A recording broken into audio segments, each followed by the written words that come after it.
L'enregistrement est repris et nous commençons.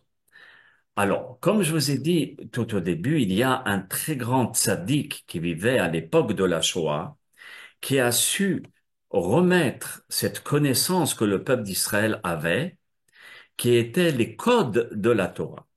Comme je vous l'ai rapporté, qu'avec les codes, ça a fait du bruit au sein des séminaires rabbiniques, au sein des séminaires tout court que les rabbinim faisaient, en faisant déchiffrer des codes de la Torah jusqu'à la fin des temps sur sur tout ce qui se passait.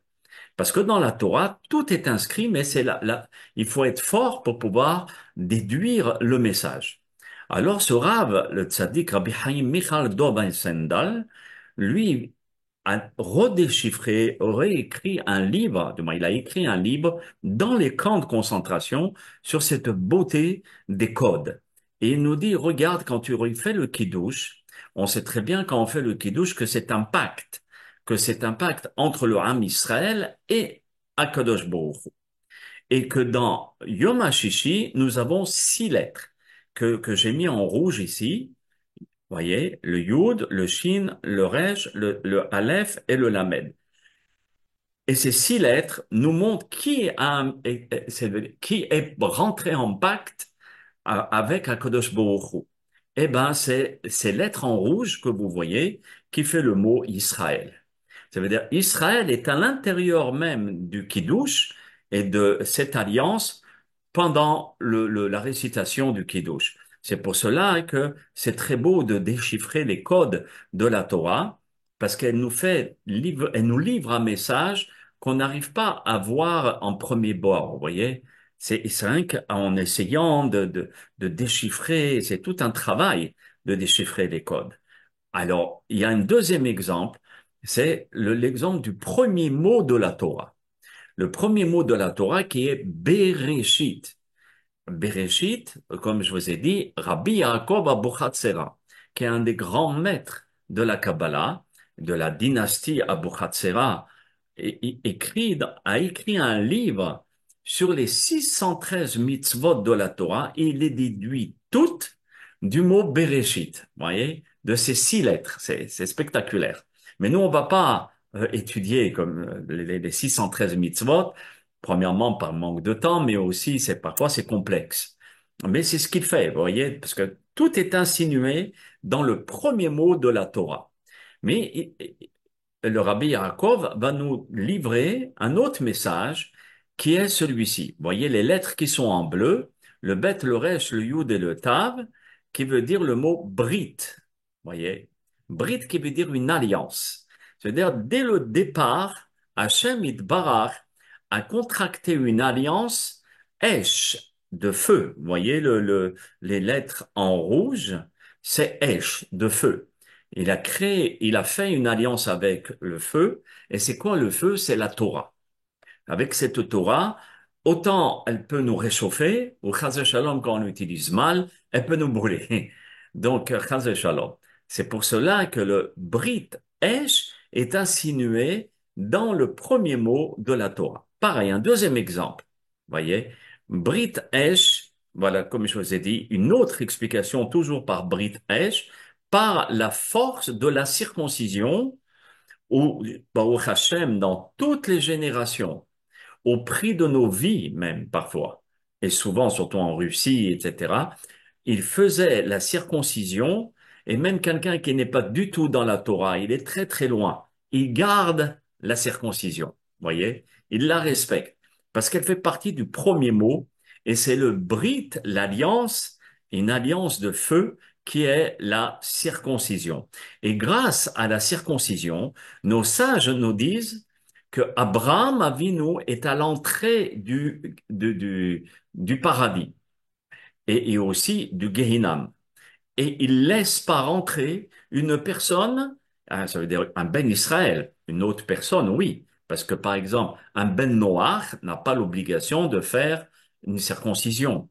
C'est pas marqué dans les 7 commandements de Noé, de Noach. Donc, un Ben Noach, lui rentrera même s'il n'a pas la circoncision. Par contre, un ben Israël, comme ça fait partie des 613 commandements, s'il n'est pas circoncis, Abraham Avinu le bloque. Et, et donc, il ne le laisse pas rentrer. Et il laisse rentrer tous ceux qui ont la circoncision. Si vous voulez, c'est la carte d'identité du Ben Israël. C'est sa carte d'identité. Maintenant, il y a des cas, d'accord, les Moalim, ils connaissent les cas, par exemple, hein, hypospadias. C'est une déformation, un problème dans la mila, où on ne peut pas faire la concision quand l'enfant est bébé, et qu'il faut attendre qu'il soit plus grand, à 20 ans, comme ça, pour pouvoir lui faire la circoncision, parce que la peau de la circoncision, on peut pas la reprendre dans une autre partie du corps. Donc, on peut pas s'amuser à faire la circoncision, puis après, on se trouve devant le problème et on peut pas faire de réparation, parce que il n'y a pas une peau qui peut aider, parce que c'est rien que la peau de la circoncision de la Mila qui est valable pour la Mila, pas une autre peau. Vous voyez, on peut pas faire une greffe avec une autre peau. Alors c'est pour cela que quelqu'un qui est touché par un problème de maladie, etc., ça c'est différent, il pourra rentrer dans le paradis. Donc c'est le Brit Esh, cette alliance de feu qui est la circoncision, on pourra rentrer. Il y a une autre insinuation encore, vous voyez, il y a bara en lettres bleues, d'accord? Barata Shin Yud. Ça veut dire quoi? Otiyot Barata, tu as créé. Yesh, ça veut dire tu as créé Yud Shin ou Shin Yud, c'est les lettres en bleu, qui ont pour valeur numérique. Le Shin a pour valeur numérique 300 et le Yud 10. En tout, c'est Shai. Shai, c'est un cadeau en hébreu. Mais Shai aussi, c'est la valeur numérique 310. Et on sait dans la Gemara, il est mentionné que nous aurons le droit de rentrer dans le paradis constitué de Yesh Olamot ou Shai Olamot, de 310 mondes qui sera pour chaque tzaddik, pour chaque personne qui méritera de rentrer dans le paradis. Et où c'est insinué?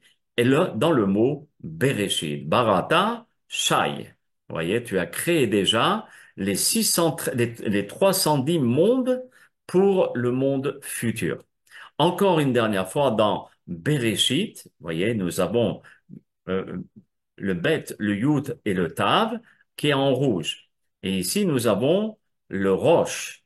Ça veut dire quoi? Le Rosh, ça veut dire la tête, le prémisse, le départ. Ça veut dire que le Ben Israël, au départ, il faut bien qu'il puisse construire Bet Yud Tav en rouge, qui est le Baït, sa maison. Il faut que la maison d'un Ben Israël soit construite sur des bonnes bases, qui est la Torah. Vous voyez? Donc c'est Baït Rosh ou Rosh Baït. La maison doit être très très sur des bases fondamentales. Voilà. Lui, c'est Rabbi Yaakov Abuchatzera qui a écrit tout ce livre sur le mot Bereshit. Alors ici, nous avons Bara Shit aussi. Alors attendez, je descends le truc, voilà. Une minute, je décale, voilà. Donc le bet dans Bereshit, le bet a pour valeur numérique 2.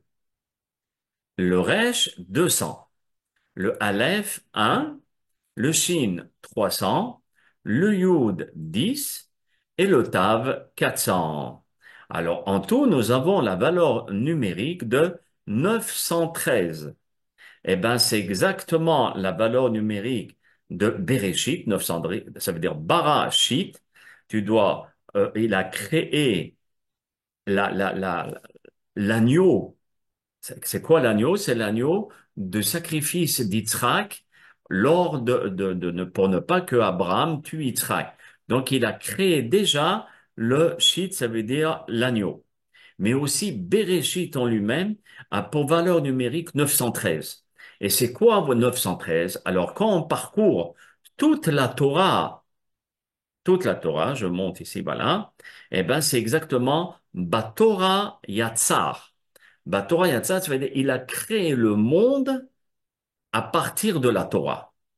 Yatzar, ça veut dire créer, façonner. Donc, Batorah Yatzar, ces deux mots ont pour valeur numérique 913, qui est exactement le mot Bereshit. Et 913 aussi, c'est la valeur numérique Israël Bachar Ba'amim, il a choisi Israël parmi les nations. Qui ces trois mots, Israël Bachar Ba'amim, a pour valeur numérique 913 déjà, comme le mot Bereshit. Comme si dans le mot Bereshit déjà, il y a cette alliance entre le peuple d'Israël, la création du monde et Hachem Idbarach. Vous voyez, et ça veut dire Dieu. Et je t'abbarche. Azak. Voilà. C'est fantastique. C'est vraiment l'aide d'Hachem. Lechaim, lechaim. J'ai fait la bracha déjà. Alors, dans ce cours, nous allons voir la suite du cours qu'on a vu la semaine dernière et un petit peu cette semaine sur la beauté des codes de la Torah. Pour dire qu'il n'y a pas de hasard dans l'hébreu et dans la Torah. Nous voyons dans la première phrase de la Torah, qui est Bereshit bara Elohim. Dieu a créé. Et Hashamayim. Vous voyez, le mot et, apparemment, il est en trop. Pourquoi? Parce qu'en hébreu, on peut très bien dire Bereshit bara Elohim, Shamayim vaaretz. C'est tout à fait hébreu. Dieu a créé le ciel et la terre. Pourquoi ce mot est en plus, qui est le, vrai. Alors, pourquoi mettre et lorsqu'on peut s'en passer? Surtout en hébreu, on essaye de contracter chaque mot, parce que chaque mot a une importance. Et si Dieu, il a mis et, c'est qu'il faut en déduire quelque chose. Alors, et, comme vous le voyez ici, c'est Aleph jusqu'à Tav. Ce sont toutes les lettres de l'alphabet. Alors, Bereshit bara Elohim et Hachem itbarach déjà dès la création du monde, il avait déjà créé 974 générations avant la création du monde, les lettres de Aleph jusqu'à Tav. Donc, c'est une insinuation de la Torah. Maintenant, là, comment dit-on en hébreu? Je vais vous donner un autre exemple. En hébreu, comment on dit une lettre? On le dit hot. Hot s'écrit de cette manière. Comme et, mais on met un vav au milieu. Donc dans hot qui veut dire une lettre, nous avons aleph, vav et tav. C'est indirectement toutes les lettres de l'alphabet, ça veut dire le aleph jusqu'à tav, sauf qu'ici, il y a le vav qui unit le aleph et le tav. Et on sait que le vav veut dire en hébreu jonction, joindre. C'est un crochet, vav. Et donc, il va joindre le aleph de la première lettre de l'alphabet jusqu'à la dernière lettre de l'alphabet. Et c'est avec ça qu'on va créer ôte la lettre. Donc ça veut dire quoi? Ça veut dire que dans une lettre, il y a tout un monde. Parce que dans la lettre, il y a de Aleph jusqu'à Tav. Vous voyez? Et dans chaque lettre, il y a tout un monde qui est insinué à l'intérieur de chaque lettre. Donc ça, on peut le lire d'une manière comme par exemple dans un ulpan. Le professeur de l'Ulpan va dire comment on dit une lettre en hébreu. Voilà, il va commencer par là. Comment dit-on une lettre en hébreu? Hot. Voilà, on a appris le mot, bye, on continue à la suite. Mais dans la Torah Akdosha, ça s'arrête pas là. On va décortiquer que dans un mot, dans une lettre, il y a un mot. Et dans un mot, il y a un monde. Vous voyez, de Aleph jusqu'à Tav. Et c'est ça, si vous voulez, la puissance de l'hébreu.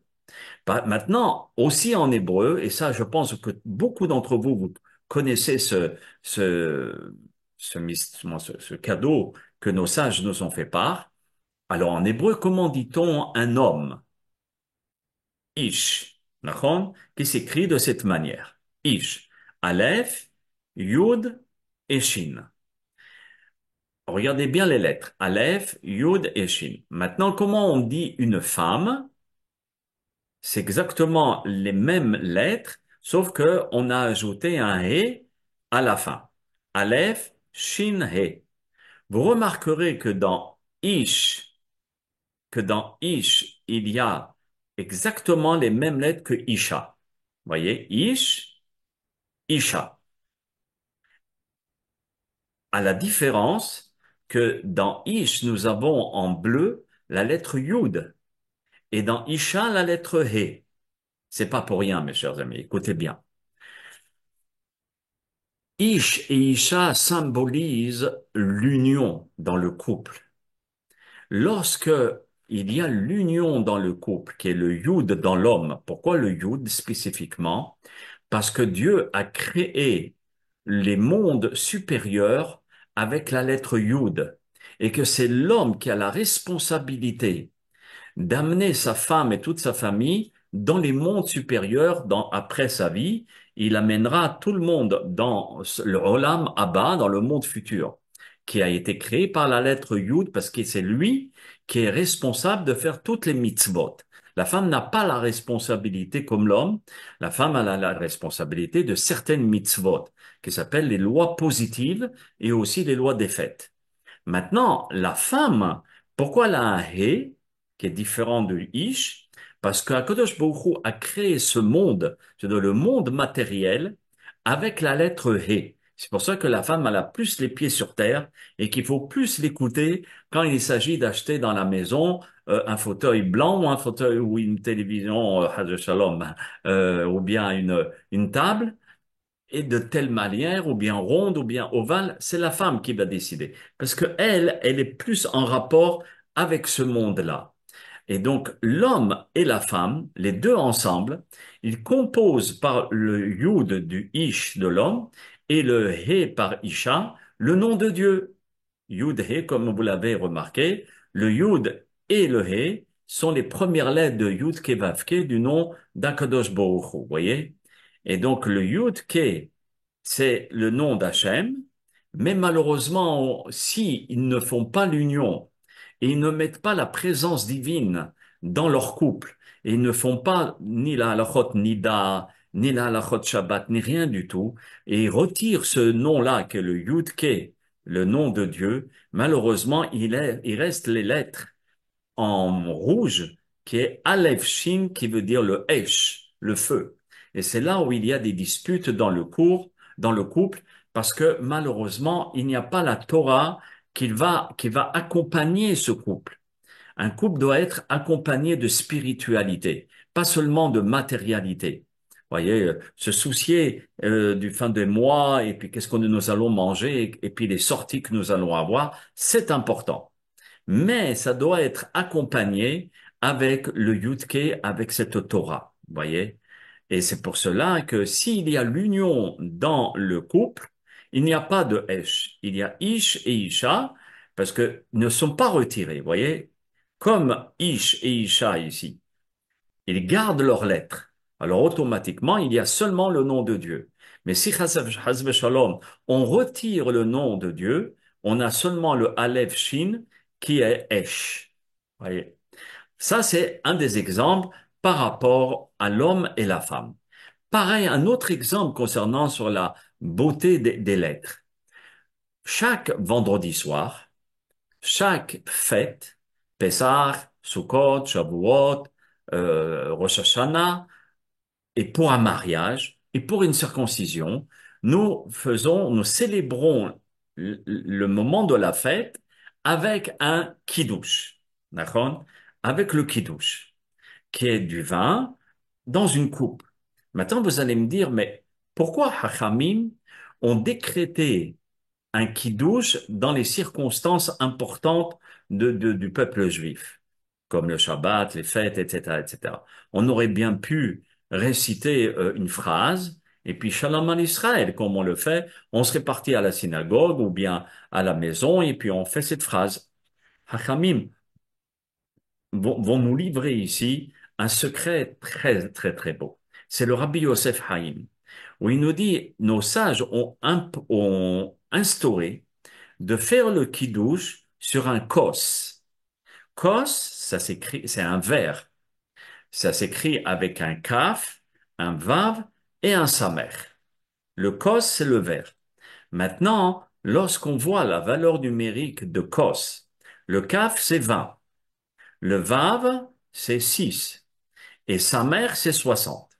Donc, le mot kos, ça veut dire le verre, a pour valeur numérique 86. Vous allez me dire, bon, très bien, Hazak, Kol HaKavod, 86. Eh ben, regardez, 86, vous avez tout de suite compris, c'est quoi la valeur 86? C'est exactement le Bereshit, Bara, Elohim. D'accord? Le troisième mot là de la Torah. Elohim, ça a pour valeur numérique 86 aussi. Alors, Aleph, c'est 1, Lamed, c'est 30, He, c'est 5, Yud, c'est 10, le même, c'est 40 et 86. Donc, le mot Elohim, qui est le nom de la rigueur, le nom de la discipline, parce que le peuple d'Israël est soumis à une certaine discipline, pas l'anarchie, on fait ce que l'on veut. Non, il y a une certaine discipline, une certaine manière de vivre. Comme les nations nous disent, vous êtes remplis de fêtes, vous avez une fête par semaine, c'est incroyable. Alors, chaque semaine, nous célébrons et nous sanctifions par un verre le Kiddush qui est sanctifié le nom d'Hachem. Voyez, c'est pour cela que l'on fait le Kiddush sur un verre. Et je ne pense pas l'avoir ici marqué. Voyez, Elohim c'est 86 et Kos c'est 86. Et aussi, quand vous prenez ici le verre, vous prenez un verre, on va dire que cette bouteille, voilà, voilà le verre. Très très bien. Alors, je prends mon verre et je le pose sur ma paume. C'est comme ça que c'est bien de faire le verre, le kiddush. Et nos sages de la Kabbalah nous disent c'est mieux de ne pas avoir un verre avec un pied, de poser le verre directement sur la paume. Maintenant, si on n'en a pas, c'est pas grave. C'est ça, ça n'enlève rien au kiddush. Mais de le faire de cette manière, ça apporte quelque chose de plus. Comme vous l'avez compris, la main ici, c'est la forme d'un kaf que vous voyez ici dans Kos. Voyez? Le kaf qui est ici. C'est la main qui est ici. Voyez? C'est la même forme. Le vav, c'est le vers. Quand il est un peu plus long, ok? Ici, il est petit, mais il est un peu plus long pour le kiddush. Donc, c'est la forme d'un vav. Et le samer, c'est le pourtour du verre, c'est le samer. Donc, indirectement, le kos qui est posé sur la main, il réalise, si vous voulez, la forme même du nom de Dieu et aussi du mot kos qui est le réceptacle de la bénédiction. Le mot kos, c'est constitué de trois lettres. Le kaf, le vav et le samer. Maintenant, lorsqu'on va écrire le mot kaf, vous voyez, comme je vous ai dit plusieurs fois, que chaque lettre est un mot. Alors, on va écrire le mot kaf, donc ça va donner un kaf et un p. Le kaf et le p, c'est 20 plus 80, donc c'est 100. Vous me suivez? Le vav qui est ici, donc comment on écrit vav? Vav, vav. Le vav a pour valeur numérique 6. Donc en tout, c'est 12. Quand on écrit le vav en entier, voyez, ça s'appelle bémilouille. Dans le langage de la Kabbalah, ça s'appelle d'écrire les lettres bémilouille entièrement. C'est-à-dire la lettre qui se prononce, mais les lettres qui ne se prononcent pas, qu'on ne voit pas, plutôt. Ils se prononcent parce que kaf, par exemple, il se prononce. Le vav aussi, c'est un vav et un vav. Et samer, c'est un mot. Donc nous avons le samer en rouge et les lettres cachées, c'est le même et le chaf. En tout, nous avons la valeur numérique 120. Le samer, c'est 60, plus 40, plus 20. Nous avons trois chiffres, 120, 12 et 100. Alors, déchiffrons maintenant. Euh, attendez. Oui, Vav, voilà, le Samer, le même, et le Chaf, Sophie, qui en tout ont pour valeur numérique. Attendez, je monte l'écran. Donc, 20 plus 80 dans le Kaf. Ensuite, 6 et 6 pour les Vav. Ensuite, 60 plus 40 plus 20 dans le mot Samer. On tombe dans la valeur numérique 232, comme je vous l'ai dit souvent, que chaque lettre a une valeur numérique. Le mot 232 du mot kos, mais en entier. voyez, quand on écarte les lettres, ça s'appelle Bimiloui. Eh ben, 232, c'est exactement la même valeur numérique que la bénédiction. Regardons. La bénédiction, comment elle se dit en hébreu? Ha-beracha. Haberacha, ça veut dire la bénédiction. Et Haberacha, lui aussi, il a le 5 du He, le 2 du Bet, le Resh 200, le Chaf c'est 20 et le He 5. Et en tout, 5, 2 plus 200 plus 20 plus 5, les grands matheux du cours vont me dire, bah, c'est 232. Et ben, c'est exactement la même valeur numérique que Kos, vous voyez, mais en entier. C'est pour cela que nos sages ont instauré un verre pour pouvoir sanctifier chaque cérémonie. Parce que derrière la cérémonie, derrière la bénédiction, il y a la bénédiction, Aberacha, que nous faisons descendre des cieux. Vous voyez? C'est pour cela que nos sages se sont attachés à prendre un verre, ça veut dire un réceptacle, pour pouvoir bénir le Hatan et la Kala pour un mariage, pour bénir l'enfant qui a été circoncis, pour bénir le jour du Shabbat et toutes les fêtes, etc. Donc maintenant, on comprend mieux, si vous voulez, cette beauté de chaque geste dans le judaïsme. Parce que bon, très bien, vous allez me dire, toutes les nations bénissent avec un verre, mais ils n'ont pas cette explication de Ha-Beracha, qui est de faire descendre la bénédiction à travers ce réceptacle. Vous voyez? Et c'est pour cela que ça s'appelle la Chokhmat Haotiyot, la sagesse des lettres. Et cette sagesse-là nous donne la possibilité de comprendre chaque lettre, chaque mot et chaque geste qui est à l'intérieur de dans nos comportements, etc. Maintenant, je vais vous donner un autre exemple. Une âme, d'accord, l'âme du peuple juif ou bien des nations, chacun d'entre nous, nous avons une âme, aussi bien les nations que les juifs. Ils ne viennent pas du même monde, mais on a tous une âme. Comment on écrit une âme en hébreu? Comme ces lettres qui sont devant nous. Neshama. Nun, Shin, Mem, He. L'âme. Maintenant, quand on va chercher à l'intérieur de l'âme, on sait très bien que le prénom que nous donnons à notre enfant ou bien le prénom que nous véhiculons pendant toute notre vie, eh ben, mes chers amis, reflète l'âme de chacun d'entre nous. C'est-à-dire que le prénom n'a pas été donné par hasard. C'est Hachem qui a mis, comme dit la Gemara Kedoshin, la Gemara nous dit que les parents ont reçu comme une sorte de prophétie pour appeler l'enfant d'une certaine manière. Et si il l'appelle de telle manière, pourquoi? Parce que son âme s'appelle Yehuda. Une fille, si elle va s'appeler Simcha, parce que sa neshama s'appelle Simcha. Et quand on regarde le mot neshama, au milieu du mot neshama, qu'est-ce que nous observons? Le shin est le même, qui est exactement les mots Shem, le nom, le prénom. Voyez? Le nom et le prénom. Et c'est ça la beauté de la neshama. Vous allez me dire, c'est quoi le shin, le nun? Le nun a pour valeur numérique 50.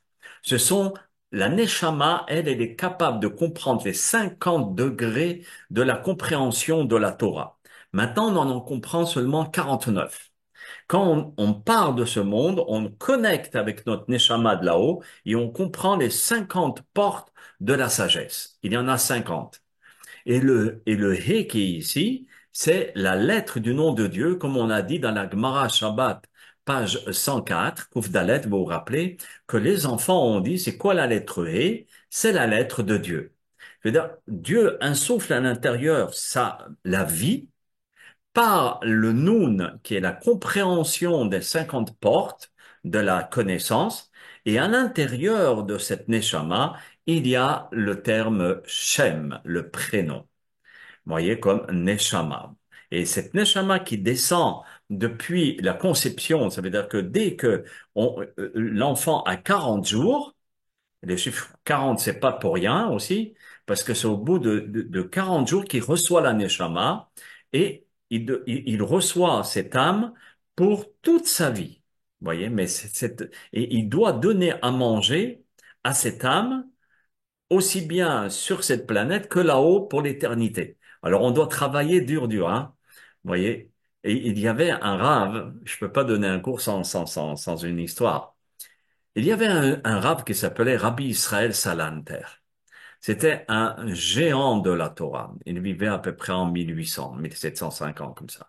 Rabbi Israël Salanter, il a rénové, du moins, il a mis au monde, dans le monde des yeshivot, l'étude du savoir-vivre. C'était très important. Parce qu'il a vu que dans sa génération, malheureusement, et encore plus forte raison dans la nôtre, que les élèves de la yeshiva, c'est pas parce qu'ils étudient la Gemara ou Halacha, qu'ils vont savoir comment se comporter. Parce qu'ils sont pas capables de déduire l'un de l'autre. Alors, lui, il a dit, on est arrivé à la génération où il faut mâcher le travail. Quel travail? Comment se comporter? Dire merci, comment travailler sur nos points, nos traits de caractère, ne pas prendre les choses sans permission, etc., etc. Le savoir-vivre, tout simplement. Et ce grand rave, un jour, il se trouvait dans un train, et en face de lui, s'assoit un jeune homme de 18 ans comme ça, qui s'appelait Yosef. Et Yosef s'assoit, donc Rabbi Israël Salanter engage une discussion avec lui et lui demande qu'est-ce que tu fais dans la vie. Donc Yosef, qui avait un petit peu étudié, mais c'était pas un grand étudiant de la Torah, donc il travaillait dans le bois. Donc il s'est dit, moi je travaille dans les bois, j'ai des forêts, j'achète des forêts et je coupe les bois et puis je les vends pour chauffer les maisons, pour faire un tas de choses, construire les maisons et chauffer. Et le Rav lui dit, quand est-ce que tu étudies?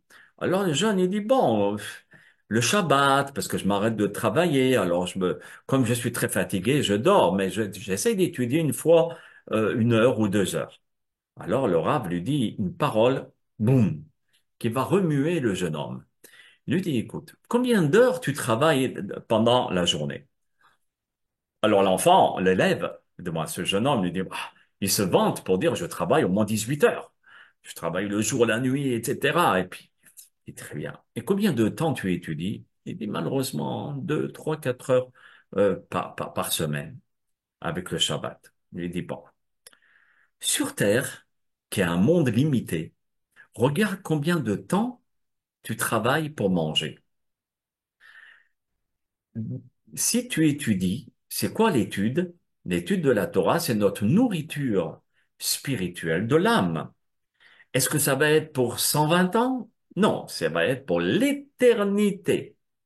Regarde pour un monde limité, parce que tu es limité à vivre 120, 180, allez, 200 ans sans la taxe, et puis 300 ans avec la taxe. Malgré tout, à un certain moment, c'est fini. Mais l'âme, c'est jamais fini. On vit éternellement. Tu vas te retrouver là-haut avec 4 heures d'études par semaine. C'est pas grand-chose à la fin pour vivre dans l'éternité. Tu vas vivre comme un pauvre. Donc, je pense qu'il faudrait ajouter un petit peu plus d'heures dans ta vie, mon cher enfant. Là, le jeune homme de 18 ans, Yosef, s'est dit, oh là là, il a raison. Il a raison. Dans sa tête. Il dit, merci, Rabbi. Il dit au revoir au Rabbi parce qu'il devait se lever et partir. Mais quand il va partir, avec respect, il va descendre du train, mais il va prendre le train à l'envers. Ça veut dire de là où il vient. Et il va retourner chez lui à la maison pour dire à son épouse, écoute-moi bien, je devais aller au travail, vendre une forêt. Mais j'ai rencontré Rabbi Israël Salanter, ce géant. Et j'ai eu cette chance. Et il m'a dit ce qu'il m'a dit. Et lui, il le rapporte à sa femme. Il lui dit, mais je ne peux pas prendre une décision sans ton accord. C'est important pour moi, pour que je puisse réussir dans ce que j'ai pensé faire. J'ai pensé faire, étudier le maximum et de travailler un petit peu. Mais tu ne crèveras jamais de faim, Hazve Shalom. On aura toujours tout. Mais de l'autre côté, je vais m'adonner à l'étude de la Torah. Tu ne manqueras de rien, Bezrat Hashem. La femme lui dit, mais alors qu'est-ce que tu attends? Pourquoi tu n'étudies pas 18 heures par jour et tu travailles 2 ou 3 heures? dès que cet enfant, du moins ce jeune homme, a eu la belle de sa femme, de son épouse, il a vendu plusieurs forêts pour pouvoir vivre convenablement. Il a étudié du matin au soir, à tel point qu'il est devenu le sabbat de Novardok. Vous avez entendu parler de lui. Sabbat ben Novardok, c'était Rabbi Yosef, un géant de la Torah. Et il a construit des dizaines et des dizaines de yeshivot avec le bois en question, mais il le faisait plus seulement pour le vendre, mais aussi pour construire les yeshivot et chauffer les yeshivot. Et cet homme-là est sorti un très, très, très grand rave avec une seule parole. Vous voyez?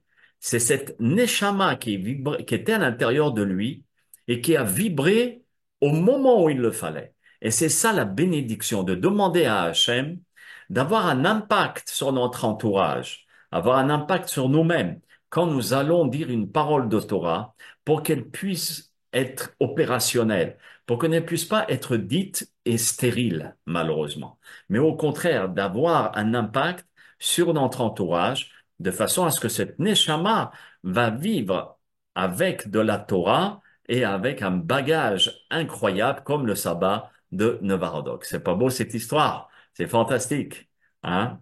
C'est une histoire fantastique. Alors voilà, mes chers amis, pour aujourd'hui. Je vous souhaite une très bonne soirée et puis, si Dieu veut, à la semaine prochaine avec l'aide d'Akadosh Baruch Hu.